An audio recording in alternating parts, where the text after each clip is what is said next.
Card যখন দেখবেন এক বান্ডেল হবে, তখন এই বর্ষাকালে বসে কি করবেন? বসে বসে উনু খেলবেন। তবে ভোটের আগে নারীদের দাম বেড়ে যায়। ভোটের আগে দেখবেন নারীদেরকে মাগো, খালাগো, বোনগো পায়ে ধরে রান্নাঘরে ঢুকে মানুষকে এখন বেকারত্বে উৎসাহিত করছে না? বেকারত্ব উৎসাহিত করছে কিনা? বাসায় বাসায় কাঠ পাঠায় এখন মানুষকে বেকারত্বে উৎসাহিত করা হচ্ছে।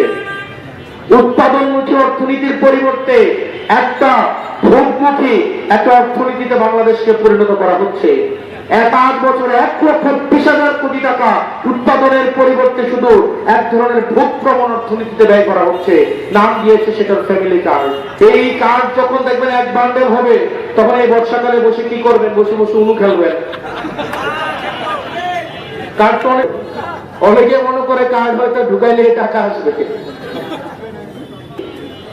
আবার একজন 1 লাখ টাকা ইনকাম করবে পরিশ্রম করে, একজন আজারে বসে 20,000 টাকায় বসে থাকবে, ঘরের মধ্যে কাজ করবে না, তাকে আমরা বাসার মধ্যে বসে বসে কার্ড পাঠাবো, এইটাও হবে না। আমরা চাই আপনাদের সহায়তা নিয়ে আমরা একটা ভবিষ্যৎ বাংলাদেশে এই দায়িত্বটা আপনাদের সহায়তা নিয়ে আমরা পালন করতে চাই। সেটা কাজ হচ্ছে প্রত্যেকটা ভোটারের দরজায় দরজায় যেতে হবে। আজকে অত্যন্ত দুঃখ পাচ্ছি, এতগুলা মানুষ, কোন নারী তেমন একটা উল্লেখযোগ্য দৃশ্যমান কোন নারীদের উপস্থিতি নাই। তবে ভোটের আগে নারীদের দাম বেড়ে যায়। ভোটের আগে দেখবেন নারীদেরকে মাগো, খালাগো, বোনগো পায়ে ধরে রান্নাঘরে ঢুকে এরি খেতে নাই মা ধান লাগানো শুরু করে দেয়, তাই না? তাই না? আবার ভোটের পরে 5 বছরও দেখা যায় না, গাড়ি থেকেই নামে না।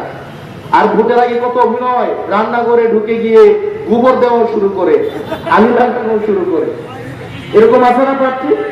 কিন্তু ভোটের পরে আর নারীদেরকে সামনে আনে না। ভোটের পরে তখন আবার বিভিন্ন সূত্র তরিকা নিয়ে আসা হয় যে নারীদের এত কথা কি, নারীরা ঘরের মধ্যে বন্দী অবস্থায় থাকবে। আমরা কেমন বাংলাদেশ চাই? সমাজের 51%-এরও বেশি হচ্ছে নারী। এই নারীদেরকে আমরা বাহিরে রেখে আমরা কি কখনোই একটা সুষম বাংলাদেশ গড়তে পারবো? এটা কি সম্ভব? সম্ভব? মনে বলি নাই, আমরা কি বলছিলাম তখন? নারীদেরকে ঠিকই তখন মিছিলের সামনে রেখে বেড়ায় হচ্ছে পিছনে দাঁড়াইছিল, আর ক্ষমতার সময় আবার নারীদেরকে পিছনে দিয়ে বেড়ায় সামনে চলে যায়। এই ধরনের বিচারিতা করা যাবে না।